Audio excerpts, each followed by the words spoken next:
Thom, we'll give it back to you. All right, and I'm just going to very quickly say that one of our guest of honors tonight, it's nice to have Janet Duprey back. Janet and Thom Endeville came up with the idea of this forum several years ago. They organized it, and Janet, it is so good to see you back again this year. We invite you up to say a few words.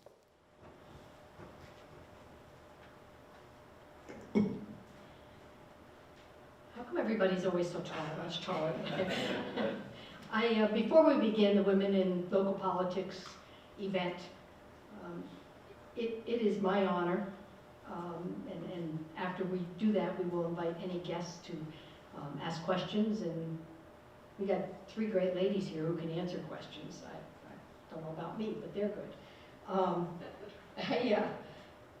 I do want to say that I have the pleasure and the honor to announce that former Assemblywoman Teresa Sayward is the first person whose name is engraved on the Janet Duprey Distinguished Public Service Award plaque.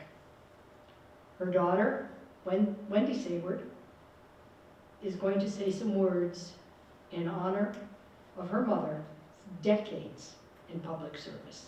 Wendy?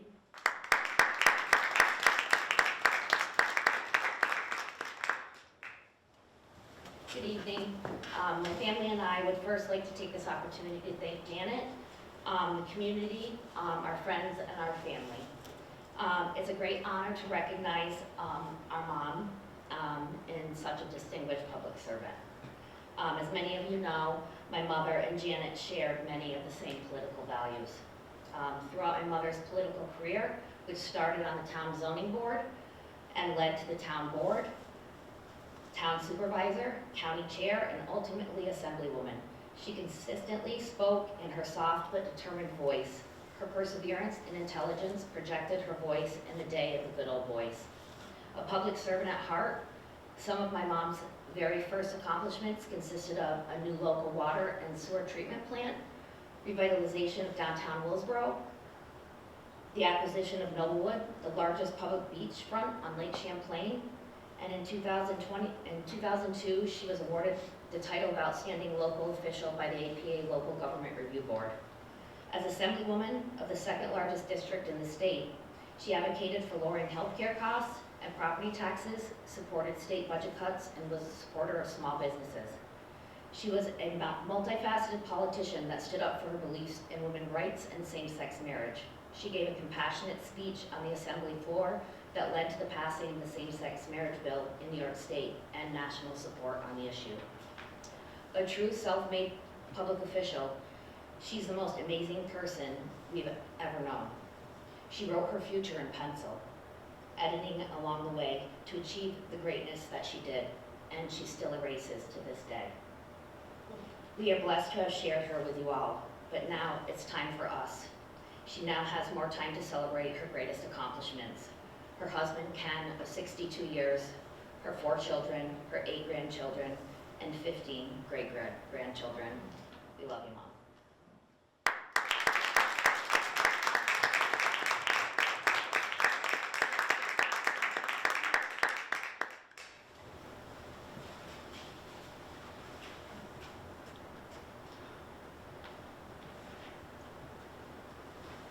On behalf of Clinton Community College Center for Governance, I recognize Teresa Sayward for her decades of exemplary community service, advocacy, and leadership in the public sector. Teresa is probably my very best friend.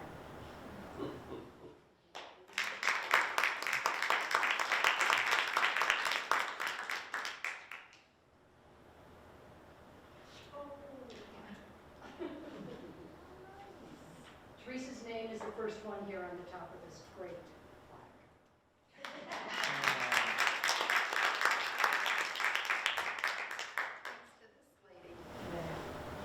She is, I just can't say enough about what this means to me. When you are elected to office, You never know where it's going to go. And I could tell some stories about where it went. We sat by one another, and It was dangerous. we had a grand time. We did good work. And we supported what we needed to support. And I can remember Janet saying, oh gee, I know you're supporting this, but I don't think so. Doesn't matter. Doesn't matter. You do what you need to do. And I could tell some stories about the fun we had while we were down there. We were always working. There was always a little element of fun things that we could do. And we did them, didn't we? Oh, yes, we did. And I'm fortunate this evening to have with me, of course, my daughter, and my other daughter, Yvonne, my son, Glenn, in the corner, and the two ladies that helped me through all of this. Would you stand up, Meg? They were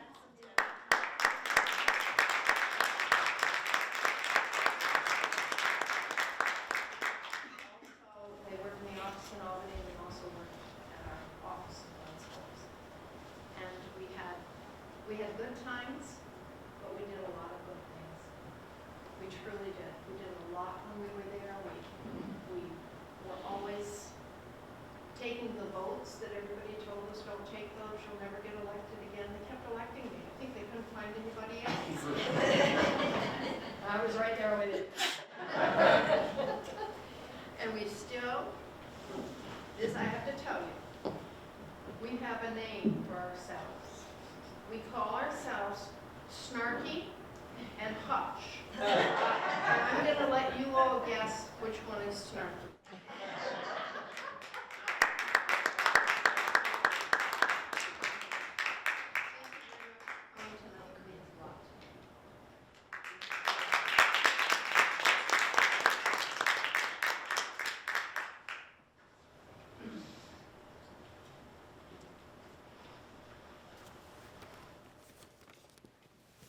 Thank you, Teresa.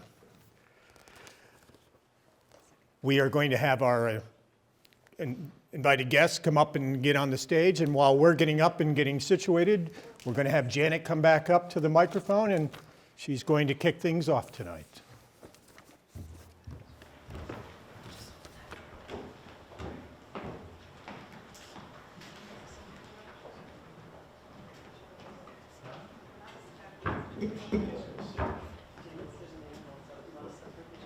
Some of you know that last year I was not able to be at the Women for Local Politics event as I was home recovering from the loss of my eyesight.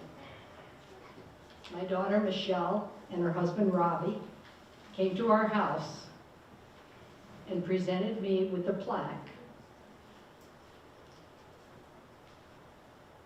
as my daughter read the Janet Duprey Distinguished Public Service Award. I was and I continue to be humbled,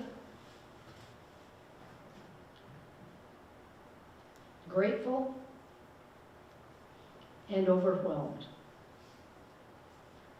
The best part of this award is the fact that there will be, in addition to Teresa being the first person, there will each year be a recognition of deserving public sector recipients, such as Teresa, and it will be extended for many, many years on this plaque.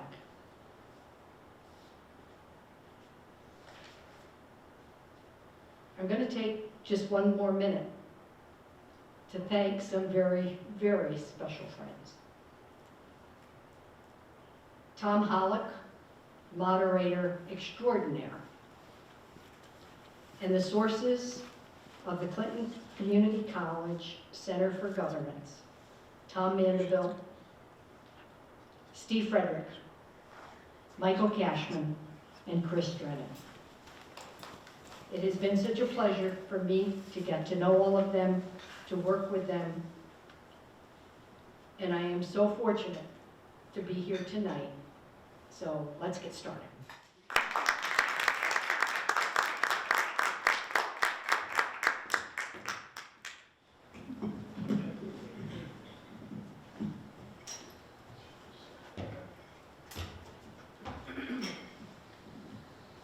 This is going to come right out here. All right. What a great way to start this off tonight. I am happy to be here as moderator of what's going to be a very wonderful evening, full of great conversation, discussion, and insight. I am honored to be joined by 4 distinguished women who are dedicated public servants with careers in politics and community service. And we thank you, the audience, for coming tonight. We are going to ask you to participate tonight by asking questions. The microphone I set right out there. We're going to invite you up to ask your questions in a little while. If you're shy, I will come to you with this microphone if you're comfortable in your chair. So either way, we're going to get some questions from you folks tonight.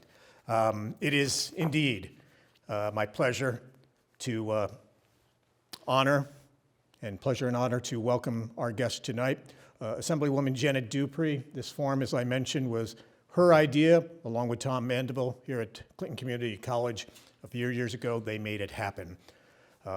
Janet, of course, the longtime Assemblywoman representing first the 114th Assembly District covering Clinton and Franklin counties, then after redistricting the 115th Assembly District that also included 4 towns in St. Lawrence County, 4 little communities. Prior to her election to the Assembly in 2006, Janet was Clinton County Treasurer for 21 years and a member of the Clinton County Legislature for 10 years. In all, 41 years of dedicated public service. Now in retirement, the Director of Operations for North Country Honor Flight, which in its 10-year history has flown 51 flights, taking veterans of all the wars to Washington, D.C. to visit the memorials in their honor. 780 veterans in all. Their first flight of 2024 will be coming up in less than a month on May 18th, and Janet will be there. I would also like to introduce 3 women who are active in politics here in the North Country. Right next to me, Patty Waldron is a Clinton County legislator representing Area 6, who lives in the town of Saranac. She is well known as the longtime owner of the Coffee Cat in downtown Plattsburgh, a wonderful coffee shop which she operated for 25 years until she retired a little more than a year ago now, and sold the shop to your son. Wonderful to carry on the business. Her career in politics, she has been a member of the Clinton County Legislature for 10 years. Patty, welcome. Nice to have you here tonight. We're also joined by Deb Coryer. Deb was raised in the Shazy Lake area of Dannemora, attended Northern Adirondack Central School, enlisted in the Air Force, and did several tours of duty. She was assigned to 11 different bases in 3 countries during her career that spanned 26 years, retiring as a Chief Master Sergeant in 2004 when she moved back home to the North Country. She was then elected to the Dannemora Town Board in 2008, then served as the town clerk and tax collector in Dannemora for 10 years before being elected supervisor in 2022. Deb serves as president of the JCEO's Board of Directors and is a board member of the Adirondack Association of Towns and Villages. Deb, welcome. We appreciate you being here tonight. And we're also pleased to welcome Janet McFetridge, who is the mayor of the village of Champlain, New York. Janet was born and raised in Oregon, where she earned her BA and master's in French, along with a teaching certificate. She taught for 40 years in Oregon, South Dakota, and here in New York at high schools and colleges. She retired in 2013, and that year was elected to the Champlain Village Board of Trustees, a position she held for 6 years, then elected mayor when the previous mayor decided not to seek re-election. Janet has been elected to 2 more terms now, serving a total of 5 years. Janet's involvement in the community, she serves as Rouse's Point and Champlain's Kiwanis Club president. She's the owner of the Champlain Meeting House, a community center for all, and she recently opened a new business, the Red Canoe Coffee and Books. Janet was awarded the New York State Assembly Woman of Distinction Award in 2017 and the Spirit of John Brown Freedom Award in 2019. And she is certainly known for her work with Plattsburgh Cares, providing a welcome, smile, comfort, and warm clothing to some of the many thousands of asylum seekers who traveled to northern New York, Clinton County, and the town of Champlain for 6 years to use the unofficial border crossing at the end of Roxham Road to enter Canada and seek asylum. Janet, it is a pleasure to have you here with us as well tonight. Ladies and gentlemen, as we mentioned, tonight will be about getting you folks involved, getting your questions, but first, now we've had our introductions, why don't we start things off with letting our guest say a few words, and we'll get things started. Janet, why don't you kick things off? Sure. I started in June of 1975. My son John was turning 7. My daughter Michelle was 4 months old. And a friend of ours who belonged to the Peru Republican Committee came to our house and asked my husband to run for the county legislature. He laughed and said, "She's the politician, ask her." To which our friend replied, "Oh no, a woman's never been elected. A woman can't do the job. A woman can't get elected, at least not now, maybe sometime." And by the time he left the house, you have to know I was going to run.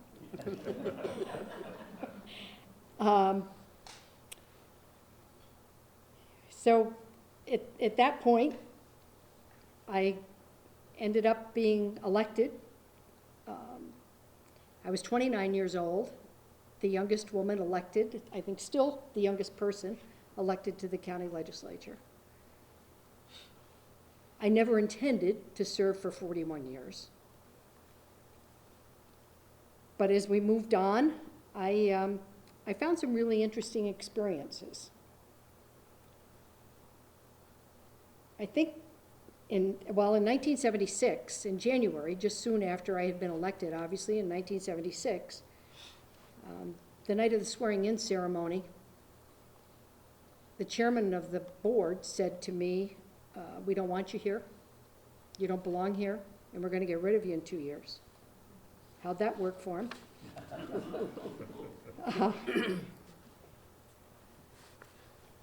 I went on from there and found that in 1980, I really had what was to me one of the most important things I did during my first term.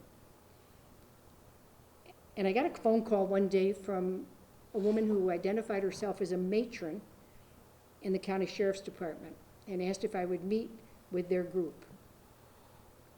I agreed to do so, and they told me that they were being paid 4 pay grades less than the male correction officers. I was a bit skeptical and asked if they did the same work, to which they replied they were the guards for the female inmates while the men guarded the male inmates. They dispatched all of the road patrols. They substituted for the cook on his days off. They paid for their own uniforms, while the men were paid for their uniforms by the county. So for about 2 months, I tried to get my colleagues in the legislature to agree that this just wasn't right. And when they refused, I decided to go to the press. So very quickly, so that didn't happen, my colleagues decided that indeed the matrons would then be called female correction officers, paid the same pay grade with the equality of their male correction officers. I think it was kind of the beginning of my saying, you know what, if we try hard enough, we can make it happen.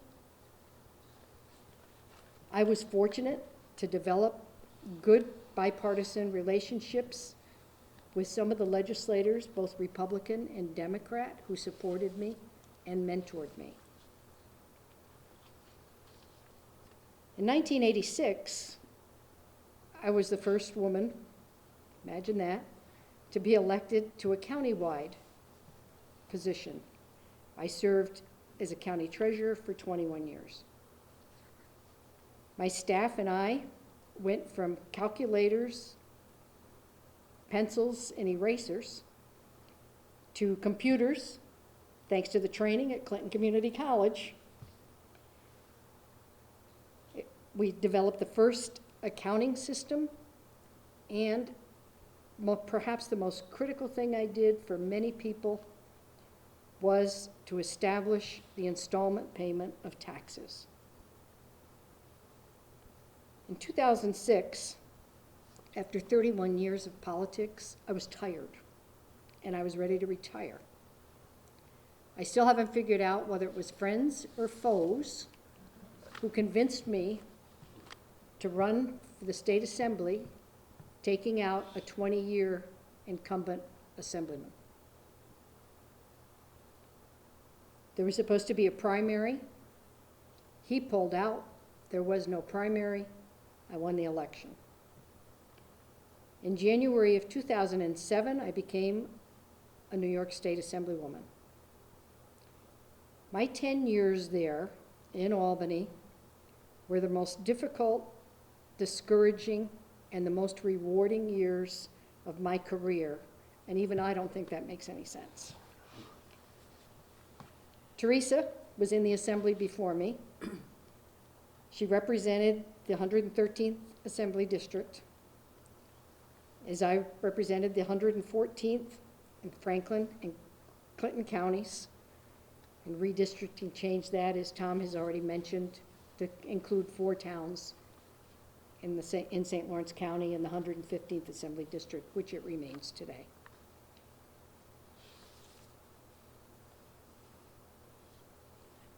Together, Teresa's district and my district were larger than the state of Vermont.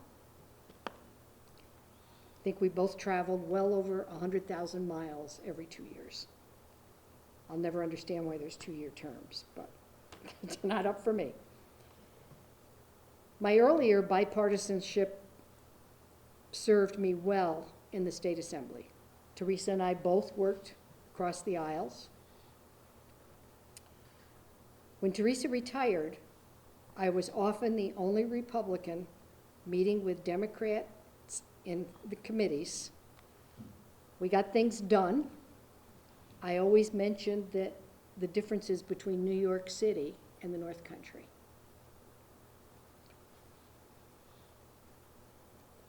Trying to condense most of these next couple of issues is a little bit difficult.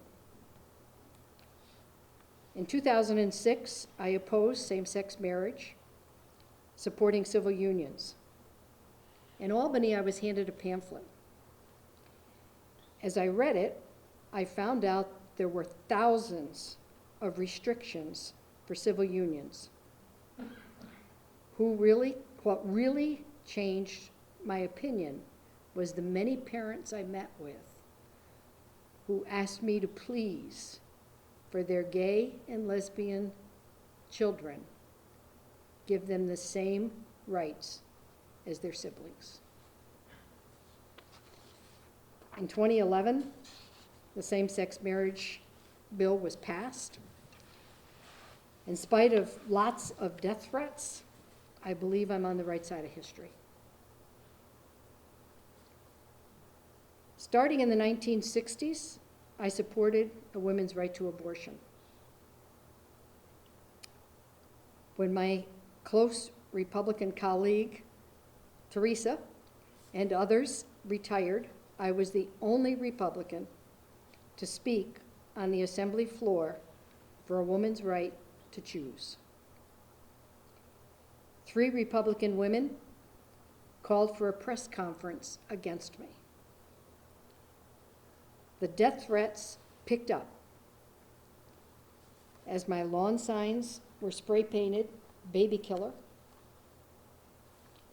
and my office was vandalized. City and state police were great. With these 2 issues, I received thousands of phone calls, emails, and letters, and I truly did answer every single one of them, the good and the bad. So that's enough drama. Now I want to talk about some fun things. For 10 years on the assembly floor, I read an Asperger's syndrome resolution on May 12th, my grandson's birthday, recognizing adults and children on the autism spectrum. In 2010, with the support of NBC CEO Bob and Suzanne Wright,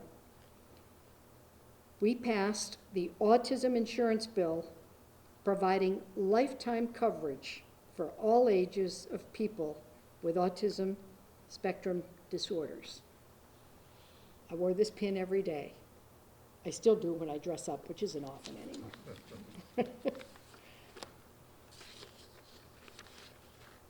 The things I truly enjoyed the most were visiting the schools, colleges, working with dozens of nonprofit organizations, large and small businesses, correctional facilities.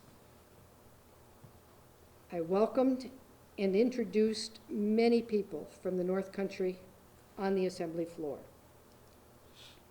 A highlight after the escape from Dannemora was over, I had the privilege of introducing on the floor the CERT leadership, prison superintendents, Major Chuck Guess, Sergeant Jay Cook, in honor of all of the correction officers and law enforcement.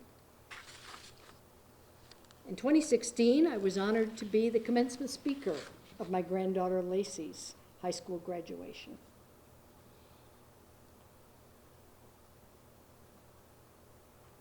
My greatest disappointment continues with the failure of passing the medical aid in dying legislation.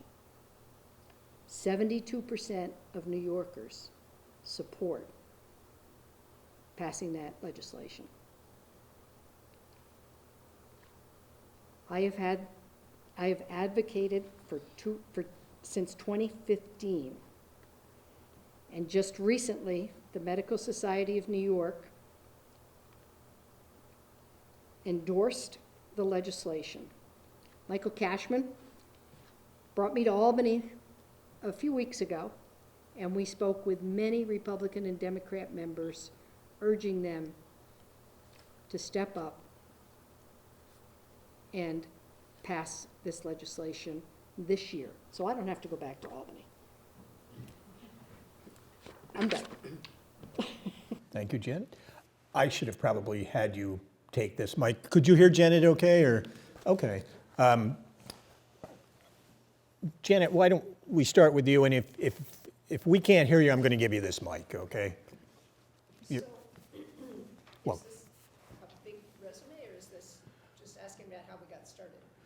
it's, however, your introduction, your chance to say hello, and you know I'm going to ask questions about how you got into politics and what motivated you and things like that, so however you would like to do it. Sure. Well, thank you for inviting me. Thanks, everyone, for coming. As Thom said in the introduction, I taught high school and college French for about 40 years, all across the country. It was a career that I absolutely loved, but I felt it was time to retire in 2013. It was kind of a little crisis trying to figure out what I was going to do next. I loved going to school. I felt I needed to change, but I didn't know what I was going to do. And then add to that my youngest child was finishing college, so he wouldn't be coming home on breaks. And this empty nest was sort of looming as well. And I knew that I needed to figure out what I wanted to do, and I really didn't have a clue. But I knew I wanted to do something in the community. I live in the community where I taught for 30 years. That's important to me.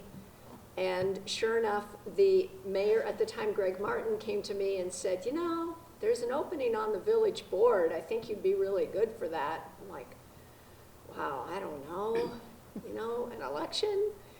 And then he said, and there's also a dissolution vote coming up. There were some people in the village who were not happy with it. They felt it's just additional taxes. New York State has encouraged villages to merge with towns. So this was also coming up. And I really hated the idea of the village of Champlain disappearing. It's a tight little community. We have a closeness. We have a rich history. And so with those two things, I said, okay, I'll do it. So in getting signatures to get on the ballot for the trustee position, I walked with that mayor, and we also discussed the dissolution vote, the pros and the cons, with just about everyone in the village. It's a village of about 1,200 people. I was unopposed for the trustee position, and I've been unopposed for every single election. I don't know what that means. It probably means no one else wants these jobs. It means you were better than me. And the dissolution vote went down soundly. It was like 400 keeping the village and 60 against, something like that. So that's how I got involved. When that mayor decided not to run about 5 years ago, he said, you know, I think you should do it. I wasn't the longest serving trustee in the village at that time. I thought maybe one of them would maybe be a lot more knowledgeable. But they weren't interested, and so I did run for that, and again, unopposed. And so I'm now on my third term. They're 2-year terms. I'm on my third term. And I have 1 year left, and people are saying, so are you running again? Like, I don't know. Let's see how things go. We have a lot of big projects going on. We're just finishing up a big wastewater treatment plant project. Next week, we're going to break ground to replace some water main lines. I know that doesn't sound very exciting, but it's really important. And we have some other things in the works, which makes me think maybe I want to see those finished, but I don't know for sure. So that's how I got involved in it. There are ups and downs. I can't say every day is fun, but we have made some progress, and I think Champlain's in a little renaissance right now. So that's not just thanks to me, that's thanks to a really good community. Wonderful. Thank you, Jen. Deb, welcome. Thank you. I'm sitting here being the Janet sandwich. So I was in the military, in the Air Force for 26 years. And when I retired, I came back to the Dannemora town, back to Chazy Lake. Actually, I live about a quarter mile from where I grew up now. When I retired, I said, oh, I'm done. I was 43 and soon realized that my brain was going to turn to oatmeal if I didn't do something important with my life. I had been very active for 26 years, working long shifts, working with people of all stations in life and from all over the world, and it just didn't sit well to go back to Chazy Lake and be a homebody. So my husband's cousin, and many people probably remember him, Pete Barber, was the chair of the Democrat Party, and he came to me and said, you know, I think you'd be really good on the town board. And I said, well, I'm a registered Republican. And he said, that's not a problem. We'll just go to the election board and we'll just switch you over, and then we'll put you on.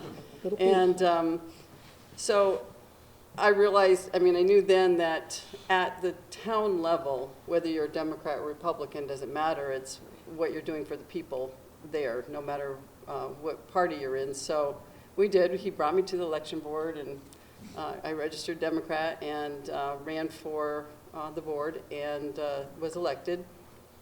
And so when I was getting close to the end of my term, our clerk tax collector had to leave for medical reasons, and I wasn't really sure I wanted to continue on the board, and the supervisor at the time asked me if I would step in as the clerk tax collector.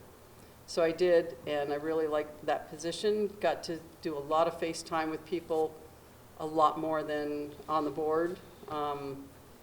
Basically, you meet every single person in town. They like you when you're getting something for them. They don't like you when you're the tax collector, but that's, that's the way it goes. So I did that for 10 years, and then I was asked to run for supervisor, which I did, and I got elected. And so it's been 2 years of a lot of hard work, filling in some gaps that were left, and it's been very rewarding, all of it, from being a board member all the way to where I am today. So I've been asked to if I would continue to run, and it just depends. In the Air Force, I was given some very good advice that once you feel that it's not working for you anymore and that there's a possibility you might be influencing the people that are following you in the wrong way, then it's time to step out so that you don't misdirect people. So when we get closer to the end of this term, I'll decide whether or not I want to continue or step back so I'm not misdirecting people. Thank you, Deb. And Patty, welcome. Thank you. Thank you, Thom, and Steve. I appreciate you having me here again. I worked on a lot of campaigns. You know, I like being behind the scenes, so both Republican and Democrat campaigns. And the Coffee Cat, you always had your own soapbox. So it was very easy to, you know, share your opinions, if you will. I never honestly ever thought myself to be an elected official. I was asked 3 times by 3 different people to run for District 6, and I said no all 3 times, and then they had an intervention in the back of the Coffee Cat where they all came together and ganged up on me. And, you know, once I say yes, I mean yes. So I said yes, and I ran really hard. John Bernardi was my opponent at the time, and very nice man. But District 6 is also not 3 counties, but you know what it is when you're doing the door-to-door, and it's, you know, and I won, you know. So here I am. I'm the first female in District 6 to run for the town of Saranac, Blackbrook, and part of the town of Plattsburgh. But yeah, so basically that's really how I got started. I wasn't asking for it. It happened.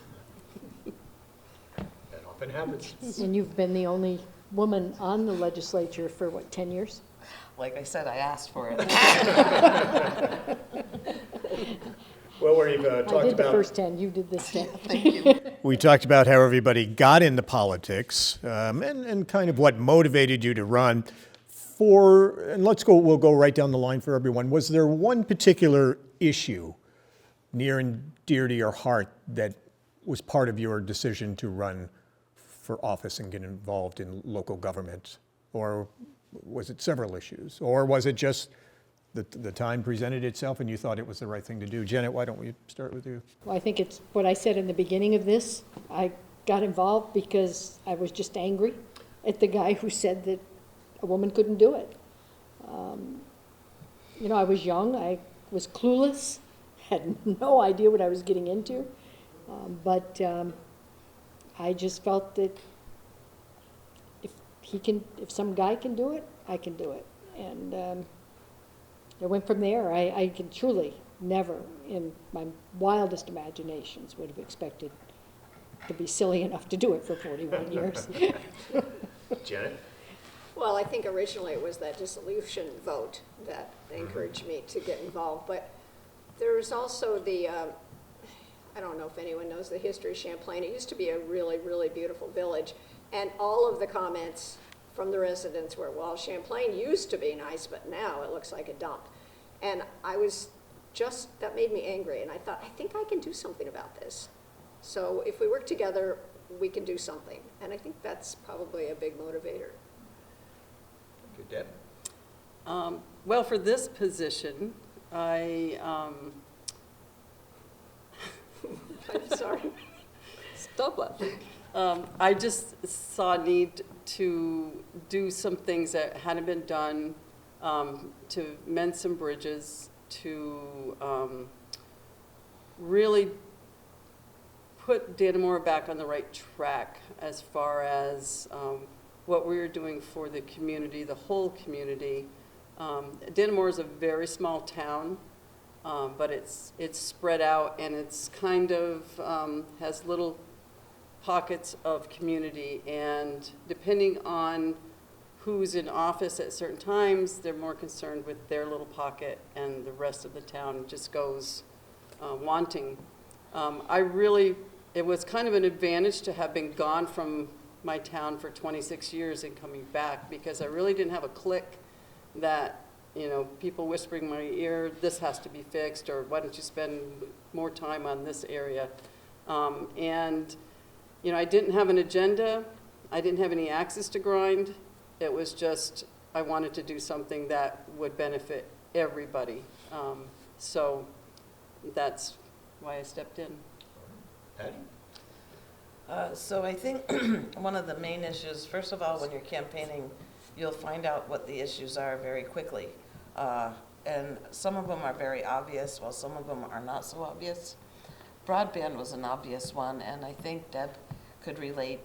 You know, most of the district that I work in is very rural, and our kids were not getting a fair advantage without broadband or some way to do their homework even. They were going to the local stores to try to feed off theirs, using their telephones, you know, however they could do their work at school, and other things, you know. So that was probably one of my biggest front issues moving forward in the district, because we truly were at a disadvantage of having broadband.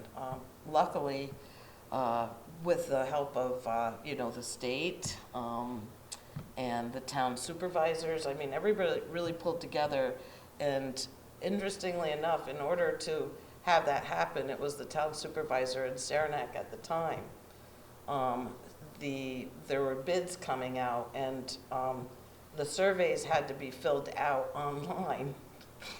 So, of course, nobody could do that. So the town supervisor took it upon himself to print out all those surveys, send them to Saranac School, put them in the backpacks, send them home, and then I went to all the local stores, you know, with the surveys to make sure everybody, it turned out that we had the numbers for bids to come in, and that was a big part. And like I said, with the town supervisor's brilliant idea, the backpacks, and we will get these filled out, not online, but so, you know, and when you see momentum happening, when a group works together, you know, it makes your heart feel good. That was one issue, yes, thank you. That was probably the burning one starting. So I'll follow right up with the question about, now that you've served, have you accomplished what you had hoped you would accomplish in your positions? And I realize for some, Janet, it's been 5 years, but for others, it's been 10, it's been 40 years. Have you, either up to this point or over your career, have you accomplished what you wanted to accomplish in local government or politics? It's been 8 years. I'm in my 8th year of retirement. Yeah. For the most part, I think I was able to accomplish certainly more than I anticipated when I went down there. I think in big part it was because I was known as a very bipartisan person. I think, you know, we've kind of said it here, and maybe that's what makes 4 of us click. It's not necessarily a Republican-Democrat line, and certainly I would tell you for a while, after Teresa left and I didn't have that for us to go out to dinner every night, there were many nights where I would be invited for 10, 12 Democrats to go and have dinner with them, and as we were chit-chatting, they'd start talking about what happened in their conference that day, and I'd say, hey, folks, remember, I'm here, and they'd say, oh, yeah, but it's just you. So I think that kind of, it really sort of gelled on a bunch of us. You know, I'm pleased about that. I still, and it was my last comment, and it's the one thing that I've left behind since 2015 that really bothers me. Until last year, when I didn't have my eyesight, I was going every year to Albany trying to convince both parties, Republicans and Democrats, that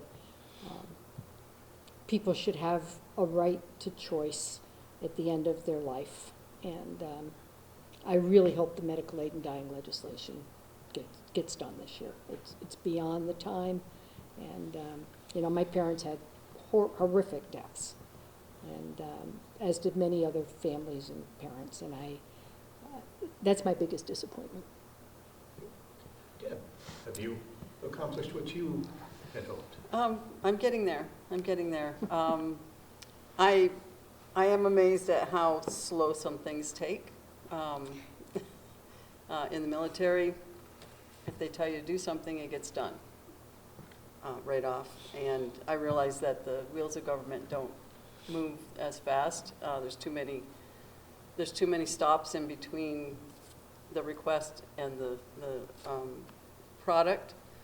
But I think there's been quite a bit, and of course COVID threw a big wrench into a lot of things, and it still is in some cases. So I'm picking up a lot of the things that weren't done because they just got delayed.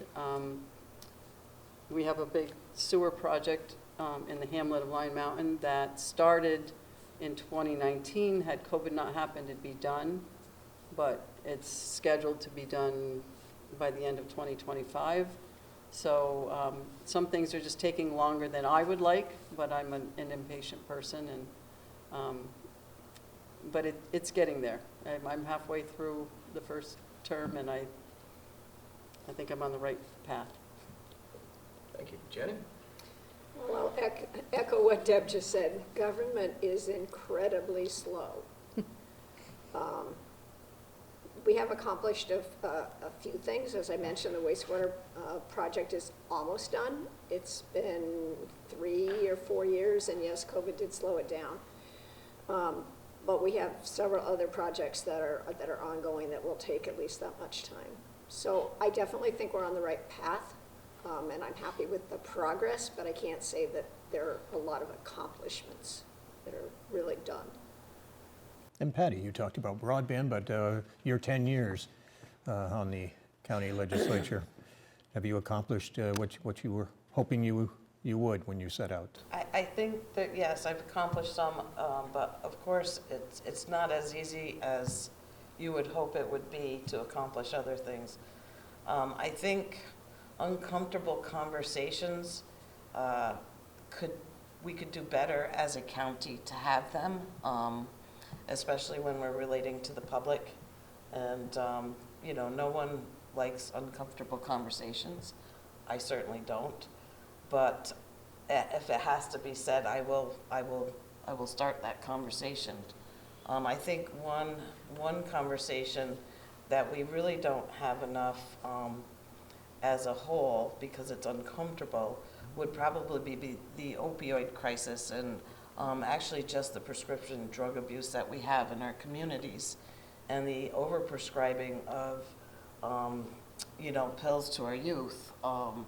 These are uncomfortable conversations, but I think they're so important. Clinton County isn't that big.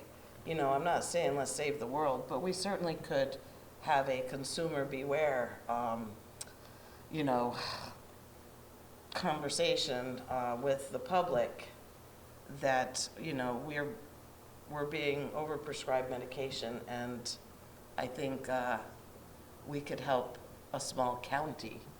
And I guess, you know, I would like to see more of those uncomfortable conversations. I won't say any more uncomfortable conversations, but I would like those to be out and clearer and address some of these issues that Clinton County has. All right, thank you, folks. Time for you to come up, and if you have a question, the microphone is right there in the aisle. Please ask a question if you have one. If not, I'll continue on, but get ready, and you can come up there and stand, and when you're ready and you're there, I'll call on you, and you can ask your question. Thom, I'll start you off. All right. And you probably don't even need a mic, do you, Steve? No, but I'm really curious about money in politics. In terms of, what does it cost to run for office? How much of that has to come out of your pocket? Are there other sources of revenue to help offset the cost to run for office? I know these campaign signs are cheap and airtime and ad time, so I'm just very curious about, for someone who's never done it before, what does it kind of cost? And it may be a little bit, I'm assuming, town versus county versus statewide office. I'm sure there's difference there, but how much does it cost? How much is out of your pocket? And who else helps to run a campaign? Who would like to start? Janet? Well, we'll start with Janet McFetridge. We'll go. I keep forgetting. Well, in a village, it doesn't really cost anything, mainly because most of us are unopposed. So we don't need to have signs out or flyers or palm cards or any of that. We go door to door to get signatures, but there's no cost. If you had an opponent, then I think you would have to, yes, you would pay for those signs and some of those other things that go with running a campaign. You wouldn't have to have nearly as many because the villages are small, so you don't have to have so many. In terms of paying for it, it generally is the candidate at those lower level elections.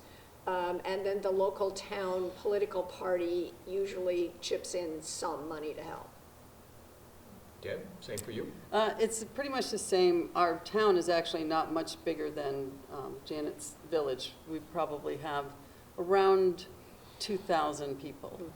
Census says we have 4,000, but they count the people behind the wall. That varies from time to time. Yeah. So, but if you run unopposed, then you don't have to do a whole lot. I did run unopposed every time I ran for clerk, but I still went door to door. Of course, your most important campaigning is when you're doing your job as the town clerk. You know, how you greeted people, how you helped them, your interest in them. That was campaigning while you're working, and that's how it basically is in any office you're in.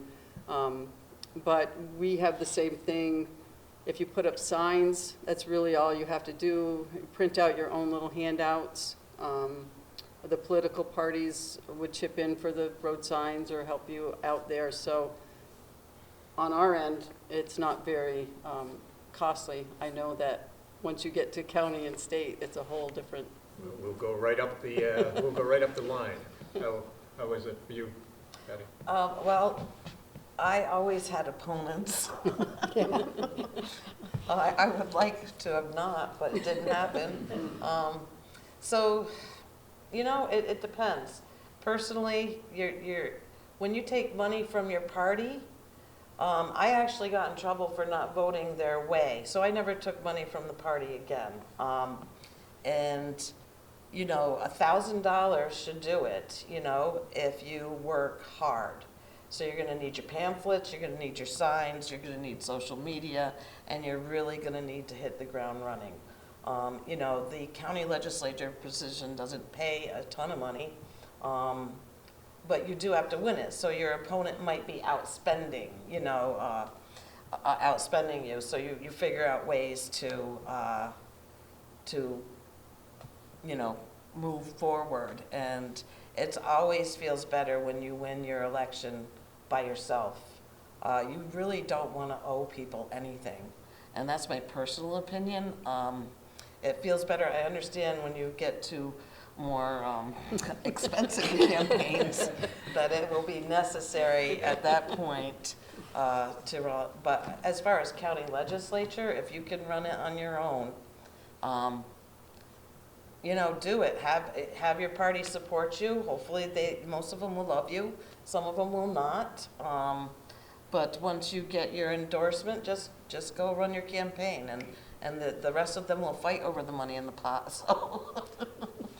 And, but I'm just teasing, not really. and one of Steve's questions about the cost for signs, my cousin is a supervisor downstate, a Republican supervisor. I was blown away by the amount she said that she paid $7, $8 per sign. I was surprised by that. I maybe like Steve thought that the signs are like maybe a few dollars at the most, but that was one of the biggest costs for her were the campaign signs. You learn to save your signs too. You That recycle was them. the other You thing. never The family was buy out the your day sign after again. picking up all the signs Yes, and that's preserving them, The so snow hasn't destroyed blown them. away. Yeah. That's typically what happens in our part of the world, that, you have to go get the snow off them. Yep, Or and- find them blown in a field somewhere, but you go collect. Save them for the next election. And Janet, you had a number of, not only did you have campaigns, you had primaries, you had races you had to run against challengers in primaries, and then in the general election. For you, was it the county Republican committees that chipped in, or was a lot of it on you? No, of course, in the beginning, I was so clueless. I was like, I guess we all probably were. But I did not spend much certainly on my first campaign for the legislature. As I look back at it, a little more for county treasurer, because it was, instead of taking in the district, I'm in the area 7, which now is my son-in-law's district. When it came to the county treasurer's position, it was all of the county. And I found that, some of the town committees would put in some money. It was reasonable. I mean, it wasn't, I put in considerable amount of, probably more money than I would have liked to of my own. But in the long run, it was worth it. I wasn't smart enough when I decided that I would go ahead and run for the assembly to have any thought of what the extreme cost would be. Right after I decided, I had said I was going to enter the campaign, the first thing I was told was I better put up $50,000. And I thought they were kidding, but they weren't. I don't know, and I've been out of it now for 8 years, and I don't want to put Deb on the spot, but I'm sure that it's even more now for these elections that are going on. And again, I'm not, but I haven't a clue. I mean, I've been out 8 years, so certainly $100,000 or more when I was there was considered a pretty low-level type of campaign, and got most of my money, a substantial amount of it, from people who knew me and supported me. And then it was organizations that were really adamant and felt very strongly that they wanted me to win. And golf tournaments were a gem. And we just took advantage of those sorts of things. Yeah, I mean, I think my first one might have, I'm going to say well over 100,000, and it just kept kind of escalating for over the 10 years. So, you got to be. I was not as prepared as I should have been, and yet I had a lot of people who really stepped up and put in a lot for me. I was incredibly fortunate for the way I was able to run the campaigns. Thanks for the question, Steve. Good question. Who would like to be next with a question? Come on up.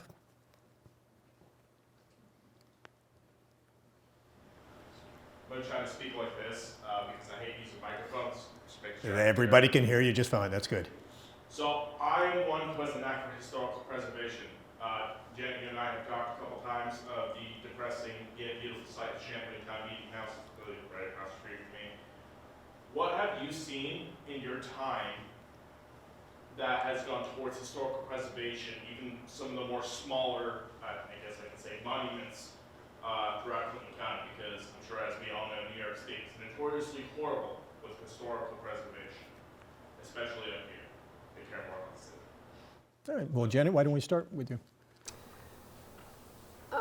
Well, Champlain does have the History Center that was privately put together, is now a nonprofit. We have been fortunate to be able to have several sets of those wayside panels. So we have been able to place those in various parks around the village, explaining different parts of history. As I said before, the village of Champlain does have a rich history, so we've got the canal boat building industry, and we've got a beautiful wayside panel that explains that. Different information about some of the wars, and we have a number of the historical markers. Could more be done? Yeah, more could definitely be done, I think, to highlight history and to save preserved buildings, perhaps. I don't know if that's what Nate might be thinking of. Not just have a marker that explains what happened here, but if we could preserve more of the buildings, that would be wonderful. Again, that comes down to the funding, which is very hard to find. Dan, what about Dannemora? Well, we do have in the hamlet of Lion Mountain, which was a mining town, a nonprofit does run a museum there, and it's a wonderful opportunity to learn about the mining, the railroad that ran through there, and that situation there. On the village side of the Dannemora, probably the oldest building was the old town hall. And for many reasons, we couldn't continue to use it as a town hall. It couldn't be made ADA compliant, there's no parking. So we tried to sell it several times. It was listed a few times. And finally, the mayor of the village, before he was mayor, owned the property right next to it, which used to be the bank, and it was now his own shop.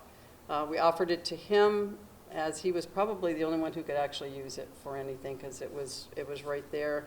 And I know that he has ideas to preserve it, to bring it back to what it looked like in all the photos that we have. We have another spot that people would like to preserve, but it's a difficult thing to handle, and that is the old pump house that's near the lake. It used to pump water to the prison, and it's a scenic area. A lot of people take pictures there, wedding pictures, that kind of thing. It is state property. I know what we get told all the time, you need to go in there and paint that and do this, and it's like, no, it's state property. We are doing a project.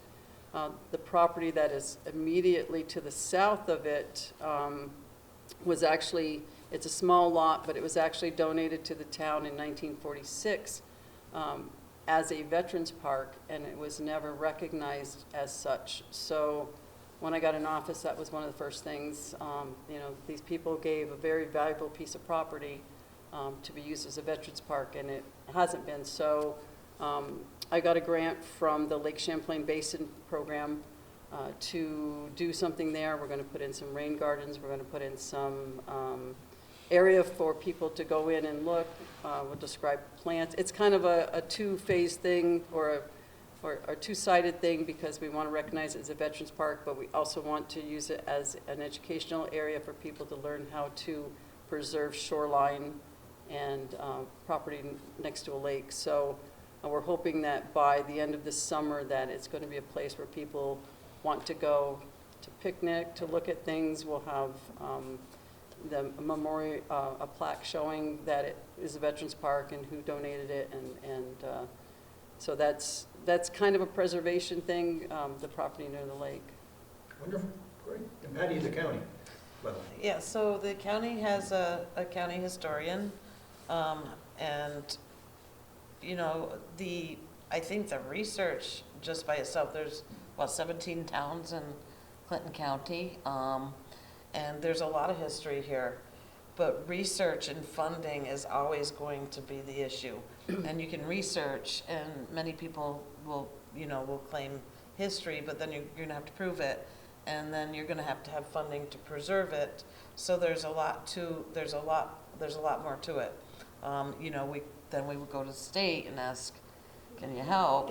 And, either How'd they that go? can or they can't. So there's a lot of history here, but research and funding. But we have our county historian, and I think last year they were doing a series of speakeasies. So there, during Prohibition, there was obviously in the Champlain area and our area a lot of speakeasies that were there, but then the research and plaques. But I mean, that's really what it is funding. And the Pomeroy Foundation is helping out with a lot of those plaques for communities. We've seen helping them put up the historic markers around. Janet, when you were in the Assembly, as Patty mentioned, you probably heard from a lot of communities saying, can you help us preserve this historic site, this building? And then that probably, as an Assembly member, that was part of it as well, to come through, if possible, with state funding to help. It was always on the platform. Once in a while, it worked. Not like we would have liked to, and to even think about at that level to try and explain how, with each of these small towns who, all of them, and I don't even recall how many towns there were. The number of small towns in Franklin County is huge, and there's still a lot of need for them to have some decent funding to renovate or redo. And I live in Peru.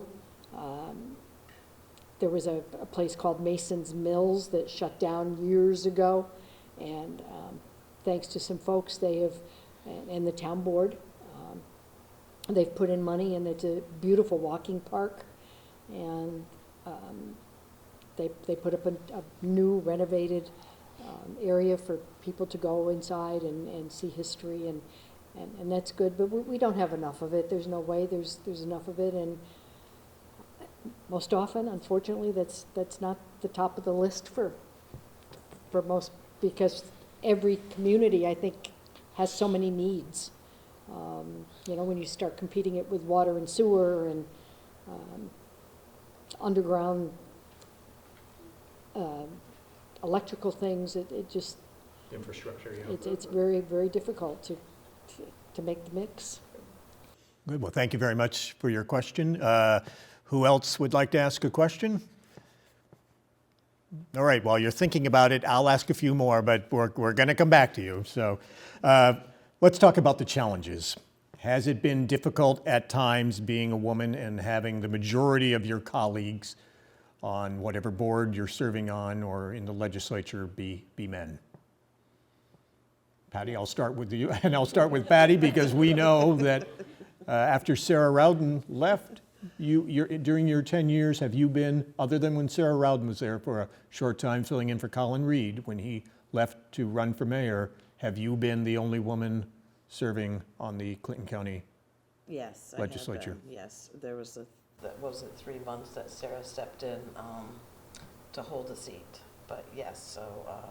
How challenging has that been? It's been challenging. I mean, I don't mean this in a way, but I think men will get away with what they can.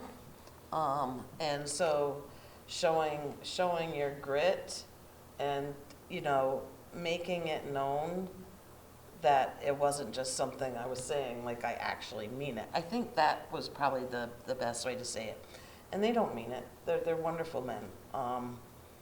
But constantly, it takes a long time, and you get to know these fellows, and you're part of the group, and they do listen to you, and they do help you along. But many times, I don't mind feeding an idea to them and letting them run with it, if you know what I mean. That seems to work sometimes, but overall, like I said, they're wonderful people. But yeah, it is a hurdle that you have to cross. I think they understand you if you speak to them like their wife is speaking to them. For some reason, it's a language they understand, and they listen. They listen when you're like, what did you just say? Or, I guess that, otherwise they're not going to hear you. And also letting it be known immediately that you are not a victim and that you are representing a district and you plan on plowing through and representing your district the best way that you know how. So, evening the districts, like I represent people here. It has nothing to do with my gender. In fact, I never even think about my gender until somebody makes me remember that I'm a girl. But really, I think that's it. Once we all know each other, we're good to go. Janet, what about the village? And Deb, what about in your town? Are the majority of the boards male? No. They're not? No, so the village board is 3 women and 2 men. Yeah. And has been for quite a while. It's been that division. But what I find is when I go to meetings, not village meetings, but either, a county meeting or with some of the town of Champlain people or the other towns or the village of Rouse's Point, it's the behavior is subtle, but it's still there. It's kind of like being somewhat ignored or not being asked for your opinion or not being asked to weigh in on something. Even, inappropriate jokes and comments that probably shouldn't be said. I still see that. It's changed, but I still see that. And the other thing is I don't want this to come out wrong, but being the loudest person in the room doesn't mean they're the most knowledgeable or the most sincere, the most honest. And it's pushed me to have to be more aggressive than I'm really comfortable being. But I find I just have to do that to be heard. So I'd rather be able to sit back and say, well, did you consider this idea? And say it kind of quietly. But if I do that, they just don't even respond.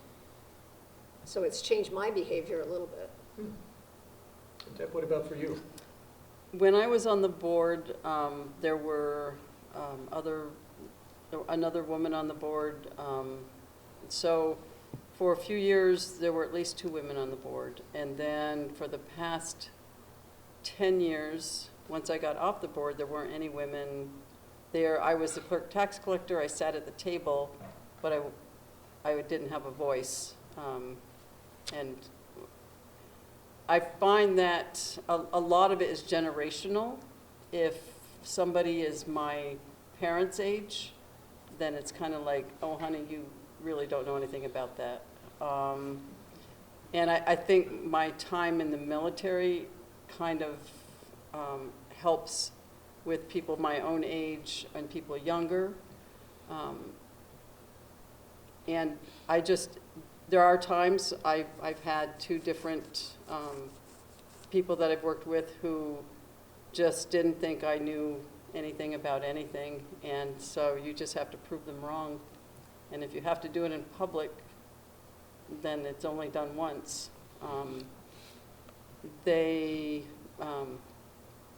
But overall, I haven't really had to deal with that as much, and I think because I have a lot of experience in a male atmosphere, and I have some experience that a lot of them don't, so. Well, Janet, you've talked about when you first started in the local politics, the reception and what you were told. By the time you joined the New York State Assembly in 2006, were women still outnumbered considerably in the Assembly? Yeah, overwhelmingly. Although again, I think it's balanced off somewhat, even probably more since I left. But yeah, in the early days, it was nasty.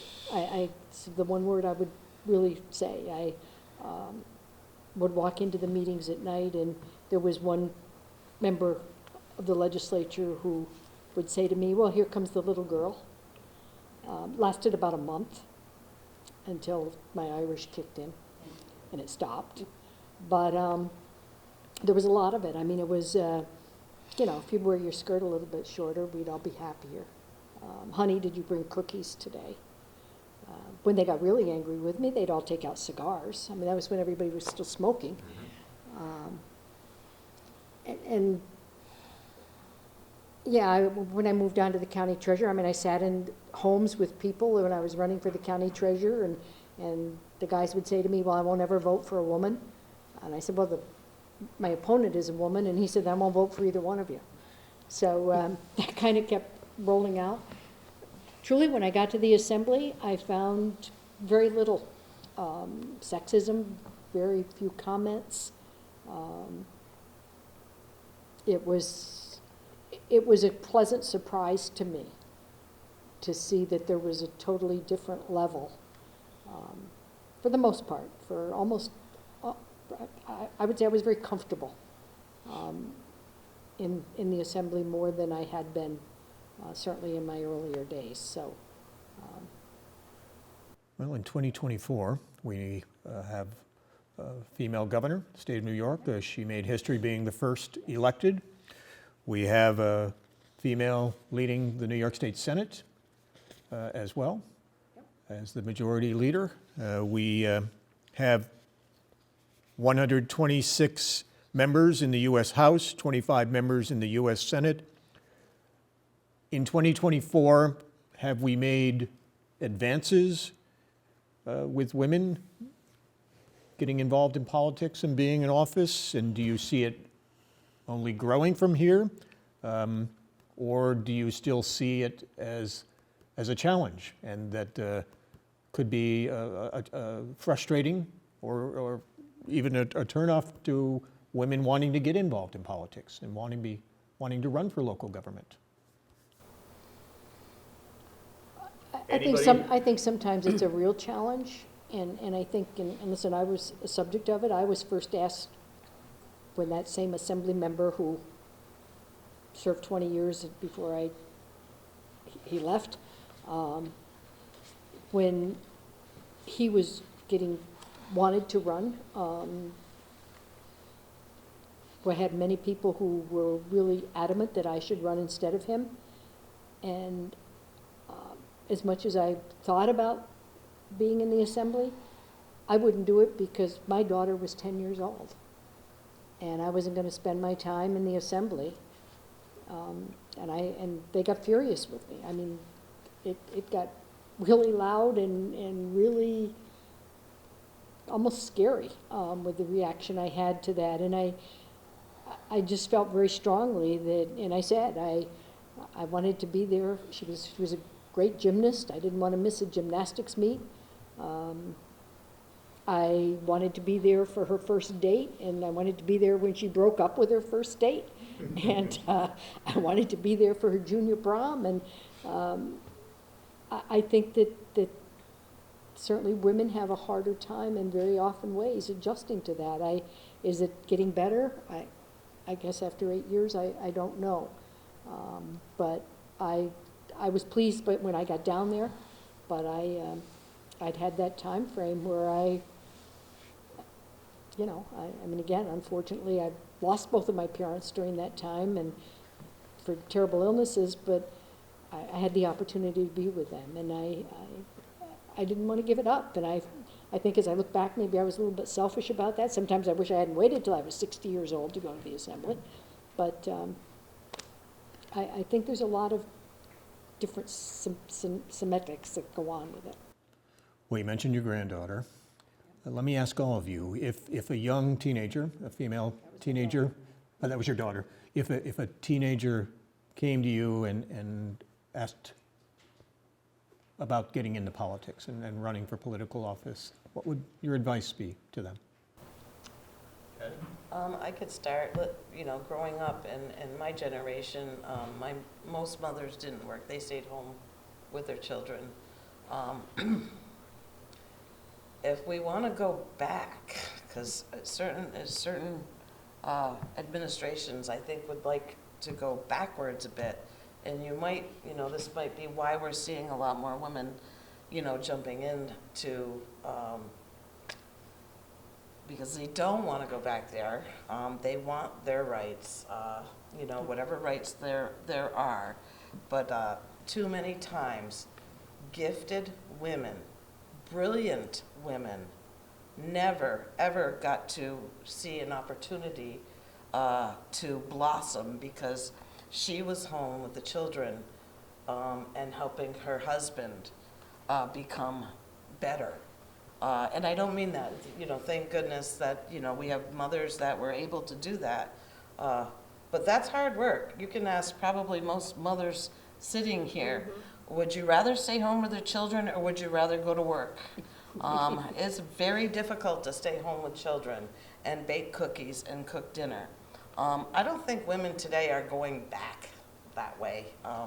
And they're probably standing up right now and fighting for some positions in life and, hopefully see their brilliance as well as the men. I would truly like to see more on the local level. I mean, I'm impressed with these three ladies. I would really, really like to see more women get involved because you still have that the luxury of kind of riding in between. Certainly I did for the first 31 years. I was able to be at the gymnastics meets and then take my grandchildren to school and do those things without, it was at that top level that being gone for 3 days a week, and then every weekend in Tupper Lake or Saranac Lake or Malone or wherever, would have been much more difficult for me, personally. Janet, Go ahead, Dave. what would you say? Well, I think I would give the same advice I'd give no matter what they wanted to do, is to learn as much as you can about what it involves. You want to run for a town seat or village seat to start out with. Learn what's going to be expected of you. Learn as much as you can about the area that you're going to be representing. And then if you haven't been scared away by that, then absolutely jump in feet first and give it all you can. And then you'll know whether or not you want to continue in that vein or if you want to do something else. It's 2 or 4 years of your life,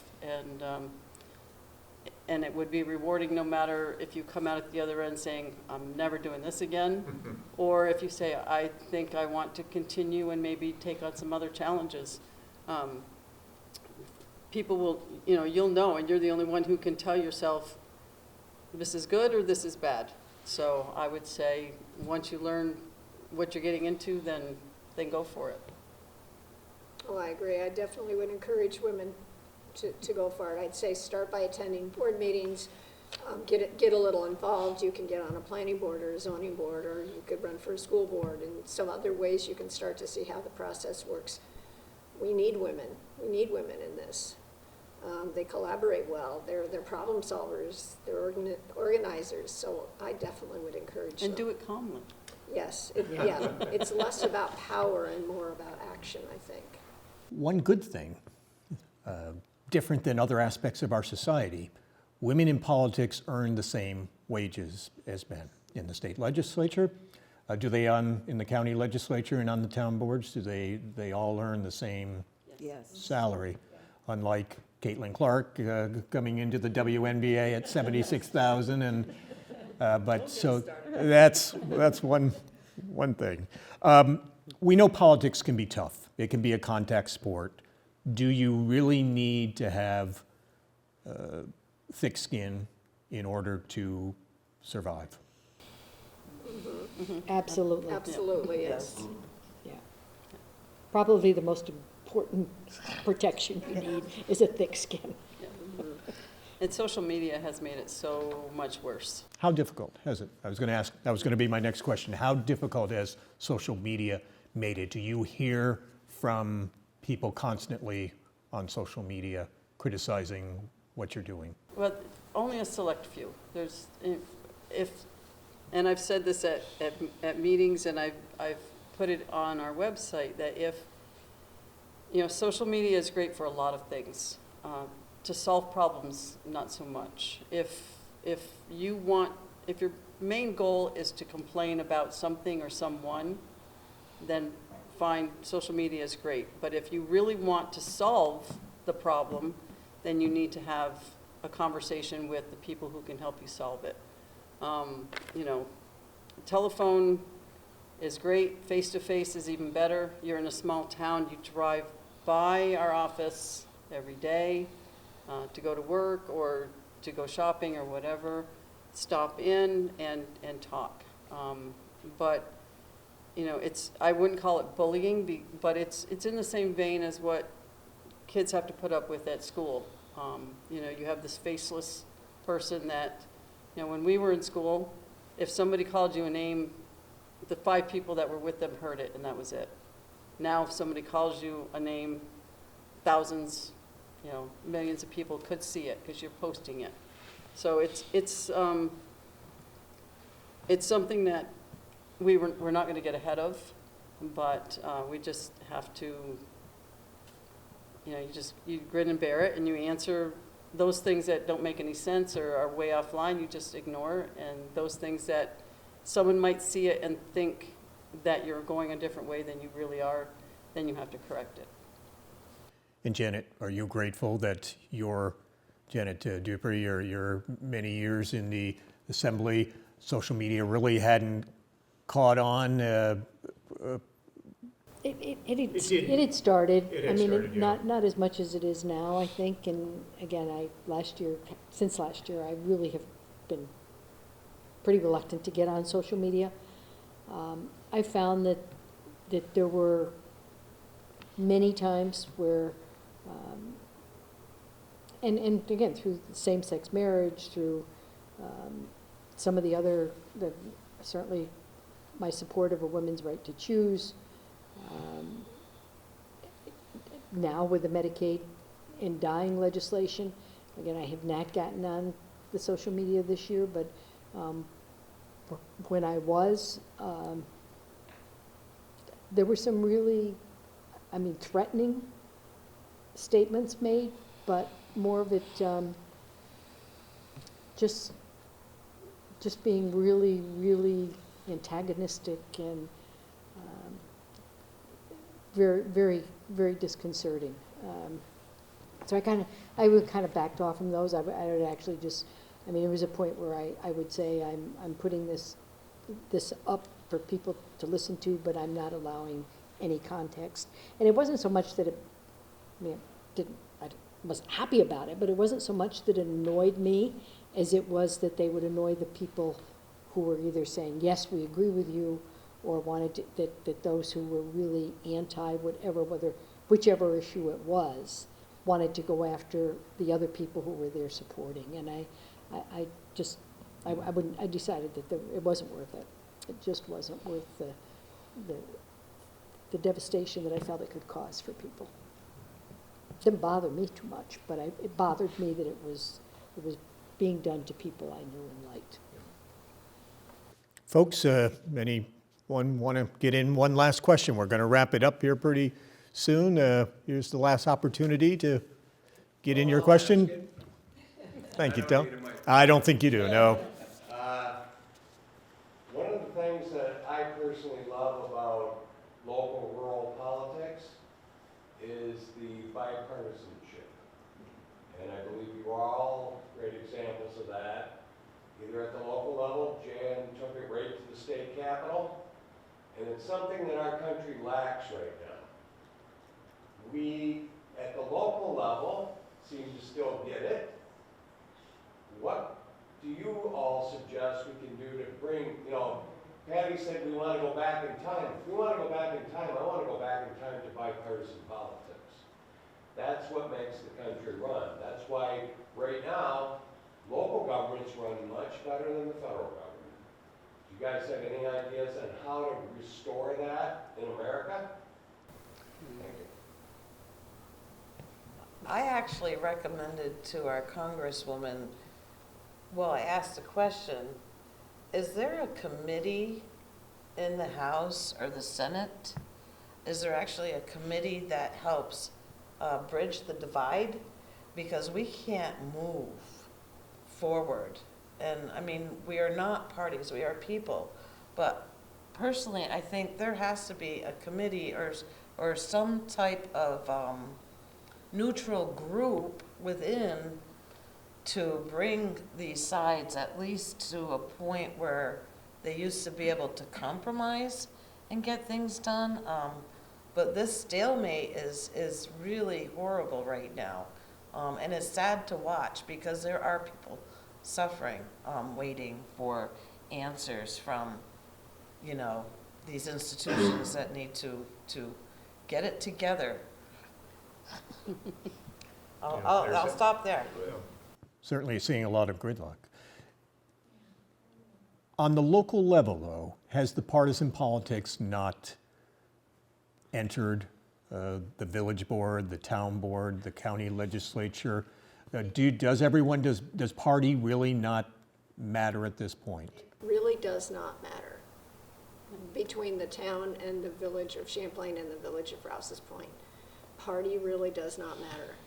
We're working very hard to get along and get some things done, regardless of party. And we've been relatively successful. At town level, it really hasn't mattered either. Of course, during election time, when people are campaigning and whatnot, you know, they're pushing their particular party, hoping to garner those votes. But I think a lot of people, well, I know that the people in my communities are, you know, people just don't follow the party line anymore. They look at what the person is doing, you know, who's going to do the best thing for the town or the village or for me. And it doesn't matter what party it is, as long as the person can do the job and do what's the best thing. So the campaigning aside, once you're seated at the table, then there are no politics. It's all service. Mm-hmm. And Janet, when you were in the assembly, certainly there was partisan politics, but at the end of the day, were the parties better at coming together and compromising and getting things done? As a whole, I would say not a lot. They stayed pretty separate. I will say, and I don't want this to sound egotistical, and it may, one of the things I'm the most proud of is that I did have that bipartisan relationship. I mean, I certainly, with several of my Republican colleagues, I would say when I was retiring, I had one of them from Long Island come to me and say, you know, you and I never agreed on a single vote, but boy, I liked you all the time. And I think those are some of the memories that are good. I'm going to say the majority of the Democrats were very good with me. It was a bipartisan issue that when we were working on something, we worked it together. And I'm proud of that. I'm proud of the way we were able to do it because I had not anticipated it being that way when I got there. And I left feeling good about it. I think the stamp that I put on that and encouraged others to do the same thing. It's the only way you really do get things done. And fortunately, I felt like I was able to accomplish quite a few things just because of that. And to follow up on Thom's question, with so much bitterness, so much partisanship, a lot of people are cynical. Are you optimistic that eventually things may improve, both nationally, but also statewide and locally. That are you hopeful that that there may be better times coming for politics? I'm not sure. I'm generally an optimistic person, but I'm not sure, and I'm afraid a lot of people are apathetic and aren't going to vote. And I see a big problem in that. I think it's easy, but I don't know. I have a 27-year-old, so I get to hang around with a lot of the younger ones. The old generation or the old guard, I think I did say this last year too, that they're going away. These children that we brought up, they don't think like that. I really think this generation, Millennials and Gen Zers. they're not going with the old school, the old guard way of thinking. They won't even take a state job. They're coming up with their own creative ideas on how to do things. I just don't see it. I don't see, I have hope still, and I'm hoping that that younger generation will be wiser than what's going on now. I hope. I hope you're right.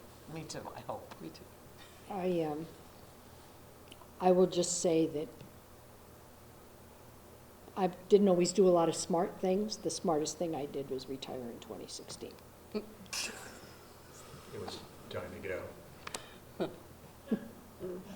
Get well, the getting's good. Wow. The ladies? And that's right. I'm so And close. and this will be my last question. Term limits, you have to leave. Your time will be up. My time will be up. What do you think of that? What do you think of term limits? Honestly, I think it's time to go. There's new, fresher ideas out there. I'm not saying that I'm old, by any stretch, but it makes sense. What's sad is there's the piece of it is you lose a lot of knowledge within the system also, new ones coming up. Mm-hmm. So I guess if you can help, with your contacts, with whomever's replacing you, just kind of help them with the knowledge that you've gained and you've learned a lot, to share. But overall, I guess nationally, I wish it would happen more than I would locally, because we don't really have the bipartisan problems and things. So, that's my opinion on that. And I'm fine. I've made my plan to exit, so. All right, City Council in Plattsburgh has term limits. What about the village or the town? There aren't term limits for either. I think it would be a good idea. We have 4-year terms, and I think after 2 terms, after 8 years, I think it's time to have someone else do it. Right now, at least at town level, there's a problem trying to get people who are not in their late 50s and 60s to run. And it's a time management thing. Anyone younger, they have kids at home, they have whatnot. So it's difficult, and when you are elected in your 60s, I think doing 8 years is really pushing the limit. So until we can get a fresh crop of 20s and 30-year-olds that are interested enough in local government to be on boards and be trustees, there probably should be term limits so that we just don't, like I said, there's a lot more fresher, newer ideas that could be brought into the mix. And Janet, you didn't have term limits in the Assembly. There's always been talk about them. I vote for term limits in higher government. I will say that when Michael and I went down on the medical aid and dying legislation, and one of the Assembly women there came out to talk to me, and she had not ever said she would vote for it until this year, and so she wanted to let me know that she was going to vote for the medical aid and dying. She's retiring this year after 41 years in the New York State Assembly. The woman should get some sort of a shrine to her for spending 41 years in the Assembly. But, yeah, I mean, there's been, I was surprised at the vast number of Assembly members who are leaving. And I'm going to say maybe not quite my age, but in that realm, certainly well over the age of 60. And has that always been the case? Have you felt that that's worked effectively and there hasn't been a need to set a number, term limits for them? You know, and it's such, there's such a divide in whether there should be or shouldn't be. Yeah. I guess, I thought, for one time, I thought, you know, maybe we really should try and get term limits. It wasn't going to happen with the hierarchy that was there. And then you look at where would this North Country be had Ron Stafford been limited to a 12 or a 15-year term? And because of where he grew in the Senate and the things he was able to do, and we haven't seen that since, and I don't think we'll ever see it again. And is that good or bad? I mean, we wouldn't have a hockey rink at SUNY Plattsburgh. We wouldn't be sitting here, and so I've always kind of, I don't know. I usually am pretty solid at saying yes, this is right, and no, that's not. But term limits has been one of those things I really haven't totally reconciled with. And I mean, it wasn't going to happen when I was in the Assembly, so I didn't fret about it. But I really, I don't know. And I don't know that whether it's term limits or not, that sort of figure that he was will return. I mean, you know, Yeah. well, and Betty Little. I mean, Right. Betty Little was in for more years than I Yeah, was. we've and- had a number of political leaders that and have did it said- well. I mean, yes. I mean, I spent 10 years in the Assembly, so, I mean, I was 10 years as a legislator, then I kind of stretched it out as the treasurer. Yeah. Then I knew when I went down there, I wasn't going to stay more than 10 years. I went down with that attitude that, again, part of it my age, most of it my age. So But self-imposed term limits. self-imposed. Yeah. But there's certainly some things that we would be missing here, overwhelming, order, if we hadn't had a Ron Stafford. So and listen, he and I had a love-hate relationship at times. Yep. But what he did for this North Country will never be duplicated. Great. Well, thank you all very much for coming tonight and participating. Every year, it's great. We hear new stories, we hear new things, new challenges, and so we appreciate you joining us on the panel tonight. We appreciate all of you coming out and participating as well. We will look forward to seeing you next April. I think it's safe to say that we will have another Women in Local Politics, and we'll look forward to putting the next name on the plaque that will go up at the cottage here at Clinton Community College. Again, our congratulations to Teresa Sayward for such a well-deserved honor. What a wonderful career. And thank everybody for coming tonight. We appreciate it. And thank you all. Thank you, Tom, very much.